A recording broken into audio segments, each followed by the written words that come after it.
The moment I stopped waiting. When he walked away for the last time. I used to think I could wait forever. That love was a contract, written in invisible ink, binding two people together until one decided it wasn't worth it. I believed patience would be enough to hold him, to make him stay. I was wrong.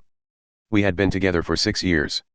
Not long, not short, just long enough to weave our lives together in ways I couldn't untangle.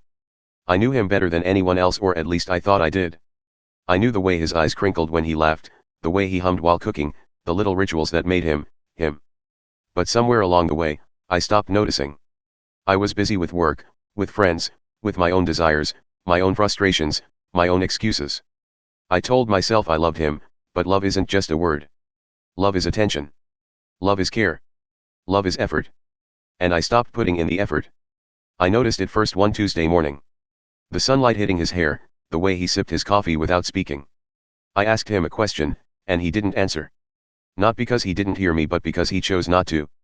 That silence was louder than any argument we'd ever had. I didn't realize the weight of it at the time. I laughed it off. Told myself he was tired. Told myself he'd always come back. Told myself patience was enough. It wasn't. That evening, I came home to find the apartment empty. Not just empty physically, but empty of him. No note. No explanation. Just gone. The bed he made every morning sat cold and untouched.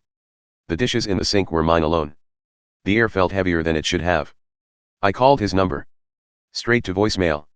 Texted. Nothing. And then it hit me. He was gone. And I had only myself to blame. The weight of my neglect. It's strange how you can live with someone for years and still fail to notice the quiet retreat of their presence. I thought I was attentive. I thought I was caring. I thought love was something you could take for granted because it was always there. But it isn't. I remember the evenings I spent scrolling through my phone while he tried to tell me about his day. I nodded, smiled, laughed at the right moments, but my mind was elsewhere, on work, on friends, on things that seemed urgent at the time. I didn't see the way his shoulders slumped, the subtle tension behind his smile, the quiet resignation in his eyes. I remember the weekends I went out without him, telling myself I needed freedom, that it was healthy for us both. But every night he stayed home, hoping I would cancel plans or call early, waiting for me to prioritize him even once. And I never did. Small things, repeated over years, accumulate into something dangerous. I didn't argue with him.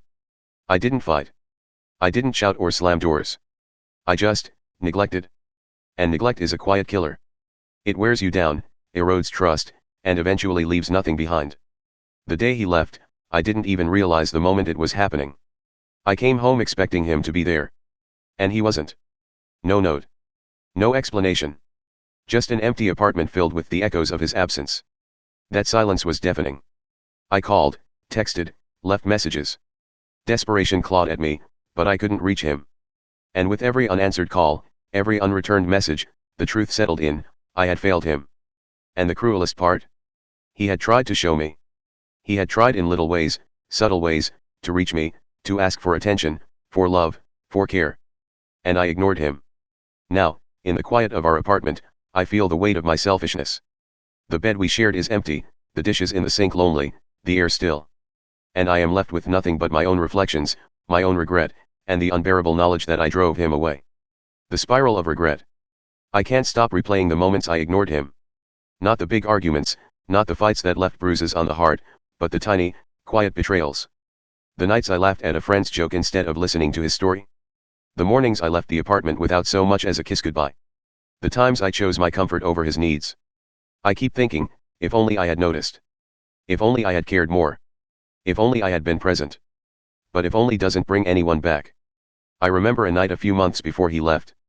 He sat on the couch, holding his coffee, looking tired, worn down. I was absorbed in my phone, scrolling endlessly, not even hearing him. And he said, softly, "I just want you to see me." I laughed it off. I thought he was being dramatic. I didn't realize then that it was the moment he tried to hold me in our love and that I let go. Now, every day, I wake up with that phrase echoing in my mind: I just want you to see me. I see him everywhere. In the empty apartment, in the quiet of mornings, in the silence that has replaced our shared life.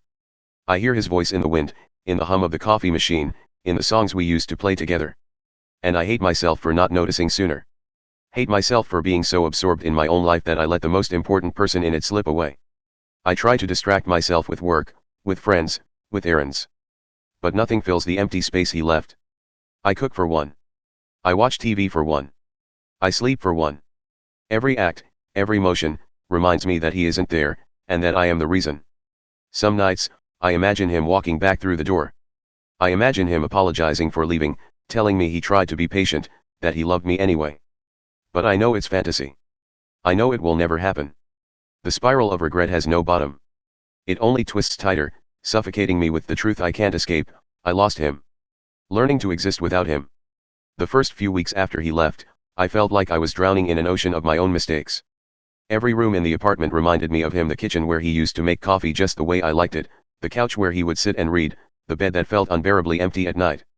I walked through it all like a ghost, haunted by memory and guilt.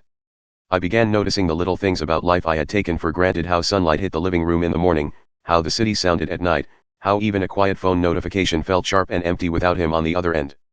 Everything was smaller, dimmer, quieter without his presence. I tried to occupy myself, throwing myself into work, books, and meaningless errands. It helped a little, but the ache never left. It was a constant companion, a reminder that I had failed. Slowly, painfully, I began to realize something: I had to learn to exist in this world without him. I had to reclaim my life from the shadow of my mistakes. I started small, making my own coffee, arranging the apartment to feel like mine alone, walking in the park without expecting him to walk beside me. It didn't make the pain vanish. Pain never really vanishes. But it changes shape. It becomes quieter, more bearable. It becomes part of the rhythm of life instead of the center of it. I began to forgive myself, not for him, not for what I did to him, but for being human, for making mistakes, for loving imperfectly. I had to accept that some losses cannot be undone, some regrets cannot be erased, and some love, no matter how deep, is not enough to keep someone who is leaving. And in that acceptance, I found a strange kind of peace. Not joy. Not relief. Just a quiet acknowledgement that life continues, even when it is missing pieces that can never be replaced. I no longer wake up expecting him to call. I no longer check the door every time I hear a car. I still think of him, still feel the pang of regret, but I am beginning to live in the spaces he left behind. Spaces that are mine now, to fill however I choose. The final reckoning. Months have passed since he left. I still feel the emptiness, but now it is quieter, softer, like a shadow that follows me but no longer suffocates me. I have started to understand what it means to live with my choices, to accept the consequences of my selfishness, and to exist without the person I loved most. I think about him often. Not in anger anymore, not in desperate longing. Just in quiet acknowledgement. He was the best thing I had, and I let him go. That fact is unavoidable. That fact will never change. I sometimes imagine him living a full life without me, laughing, loving, thriving. Part of me wants to call him, beg him to come back, to tell him I understand now, to apologize endlessly. But the wiser part of me knows that would be selfish. That would be another mistake, another act of taking when I should only reflect. I have learned that some love cannot be reclaimed, some people cannot be fixed, and some mistakes cannot be undone. All I can do is carry the memory, the regret, and the lesson. All I can do is live forward. I have begun rebuilding. Not for him, not for anyone, but for myself. I fill my days with work, with friends, with small joys that I allow myself to experience without guilt.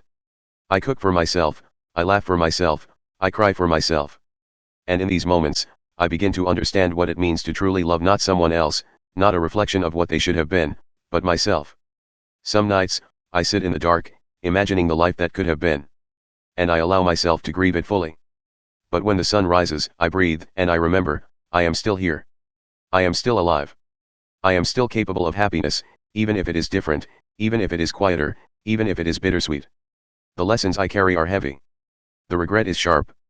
But the life I am reclaiming is real. And for the first time in years, I feel the fragile stirrings of peace. I will always love him. I will always miss him. And I will always regret letting him go. But I am learning that love is not always about holding on. Sometimes it is about letting go, surviving, and finding the strength to live fully with the pieces left behind. And in that, there is a kind of beauty.